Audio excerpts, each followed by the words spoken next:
Jacques aperçoit soudain un vieil homme devant la voiture. Il demande à son compagnon de braquer d'urgence pour l'éviter. Une fois le véhicule arrêté, ils descendent tous précipitamment pour vérifier, mais découvrent que le vieil homme gît déjà au sol. Pourtant, Eddie affirme catégoriquement ne pas l'avoir percuté. Soudain, le vieillard se retourne et attaque Eddie. Cette agression enflamme instantanément la colère des étudiants. Ce qu'ils ignorent, c'est que ce vieil homme n'est qu'un appât. Ceux qui veulent vraiment leur mort sont ces créatures hideuses postées sur la colline. Au moment où les monstres s'apprêtent à passer à l'action, une voiture de police arrive opportunément. L'agent stoppe d'abord la violence, puis embarque tout le monde dans le véhicule. Les créatures, voyant le vieil homme emmené, s'agitent, mais celui-ci les apaise d'un simple regard. La policière Anna décide d'aller chercher une dépanneuse et ordonne à son collègue de l'attendre sur place. C'est exactement l'occasion qu'attendaient les monstres. À peine Anna partie, les créatures dévalent la pente. Le policier les remarque et leur ordonne de s'arrêter, mais elles n'en ont cure et lui décochent des flèches. Blessé, le policier tente de riposter, mais les monstres l'ont déjà rejoint. L'un d'eux brandit son couteau, lui tranche l'oreille d'un coup sec, la fourre dans sa bouche, puis, sous le regard terrifié du policier, l'achève d'un coup de lame. Retour au commissariat. Eddie, par loyauté envers ses amis, endosse toute la responsabilité. Anna, ne voulant pas leur compliquer la vie,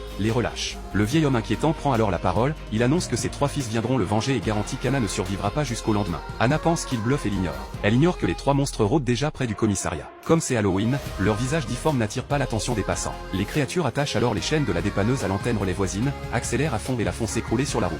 Ils se dirigent ensuite vers la centrale électrique de la ville, cisaillent les chaînes du portail et s'infiltrent. Un gardien les repère et s'apprête à les chasser. Dehors, ils découvrent qu'ils sont en train de saccager sauvagement les installations. À sa vue, les monstres se ruent sur lui sans hésitation. Ils ne lui laissent aucune chance d'appeler à l'aide, préférant le torturer méthodiquement. Dans des hurlements déchirants, le gardien devient un instrument pour détruire les transformateurs. Rapidement, tout le réseau électrique de la ville s'effondre. Le vieillard éclate alors d'un rire arrogant. Anna se souvient de ses paroles, serait-ce vraiment ses enfants venus le libérer? Pendant ce temps, Jacques, le compagnon d'Eddie, a déjà été capturé par les 3 monstres. Ils attachent ses jambes avec des cordes pour les maintenir droites, sortent 3 marteaux et les abattent violemment sur ses jambes. Ils jettent ensuite Jacques devant le commissariat. Entendant les cris, Anna sort vérifier. Les 3 créatures, sous les yeux de la policière, écrasent Jacques avec leur véhicule. Anna comprend instantanément, le vieil homme disait vrai. Face à cette situation exceptionnelle, elle libère immédiatement Eddie pour qu'il l'aide et distribue des armes à tous ceux présents dans le commissariat pour se défendre. Ce film s'appelle Astérisque détour mortel astérisque. Pour des raisons de droit d'auteur, je m'arrête ici. Le film original est encore plus captivant.